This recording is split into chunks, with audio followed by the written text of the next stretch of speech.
15 août 2013. Il reste 6 jours avant la sortie officielle de mon premier roman, La Maison des Vérités. Aujourd'hui, j'ai vu de quoi allait avoir l'air mon visage sur une pancarte d'autoroute. Je vous jure, c'est un choc, peu importe le genre de bête que vous avez, vous ne pouvez pas vous attendre à ça. Hier, je vous ai parlé rapidement de qu'est-ce qui se passait après avoir écrit une œuvre jusqu'à temps qu'elle soit éditée. Et aujourd'hui, je vous parle de l'argent. Comment ça fonctionne l'argent dans le domaine de l'édition. Évidemment, les chiffres sont fictifs, même si ça se rapproche quand même de la réalité. Il y a certaines choses qui peuvent varier. Alors, voici comment ça s'est passé dans mon cas. Il faut comprendre qu'il y a deux types de ventes dans la vie. Il y a des ventes qui sont sans responsabilité puis des ventes avec responsabilité.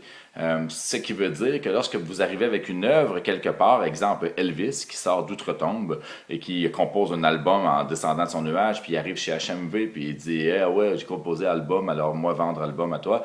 Le gars chez HMV, écoute, il va y acheter sa caisse d'albums, c'est sûr, puis il demandera même pas de venir voir s'il les a toutes vendus, c'est sûr qu'il va toutes les vendre. Alors ça, on appelle ça un achat sans responsabilité. Tous les autres types d'achats, on appelle ça de la consignation. C'est quoi la consignation? Bien, le vendeur, il te dit, ça ne me dérange pas de vendre ton produit, mais si jamais je ne suis pas capable de l'écouler, je te le redonne. Ce qui veut dire que je vais me prendre une cote à chaque fois que je vends un item, puis tout ce que je n'ai pas vendu, bien, je te le redonne.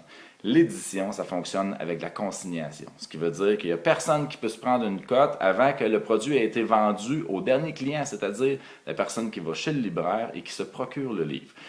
Voici, je ne vous croirais peut-être pas, mais je vous ai fait encore un tableau. Alors voici un tableau. Et voici le client ici. Fait qu'on va y aller à l'envers. On va supposer qu'un livre est vendu en librairie. Alors supposons que le livre, dans le cas présent, se vend à 20 $. On oublie les taxes et ces choses-là.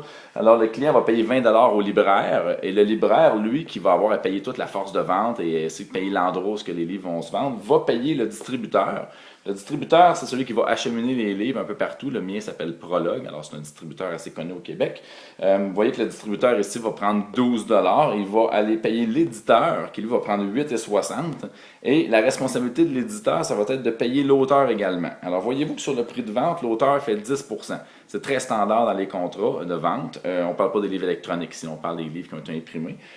Chacune des entités qu'il y a ici a une responsabilité différente et vous comprendrez que si le livre ne se vend pas, finalement, il y a des gens qui ont perdu de l'argent là-dedans. L'auteur a perdu du temps, il a travaillé beaucoup là-dessus. L'éditeur a perdu toute la pub qu'il a faite, tout le temps, les salaires qu'il a payés pour pouvoir éditer le livre. Et il a aussi perdu le coût de l'impression des livres, parce que c'est une grande part de ce que ça va lui coûter.